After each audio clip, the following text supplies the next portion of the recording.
80 tracteurs bloquent à l'heure où nous parlons les accès à Vannes dans le Morbihan, au risque de défier la préfecture qui a interdit en théorie tout rassemblement. Et aucune voiture ne passe, ou presque. Les revendications sont toujours les mêmes, des prix rémunérateurs et une juste répartition des marges.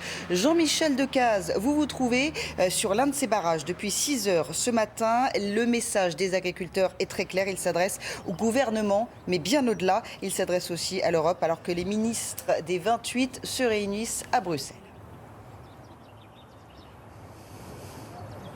Oui, tout à fait. Les agriculteurs qui ont décidé de faire pression, toujours faire pression pour ne pas se faire oublier, notamment vis-à-vis de Bruxelles. Ils demandent vraiment à Bruxelles de trouver un mécanisme, de mettre au point, de mettre en place un mécanisme de gestion de crise. Alors voici l'un de ces barrages. C'est l'une des entrées à la ville de Vannes. Vous voyez, 2 tracteurs, un tas de terre, quelques pneus. Ça suffit à bloquer ce barrage. Les grandes surfaces sont également dans le collimateur puisqu'elles demandent à ces grandes surfaces de partager les marges avec la production.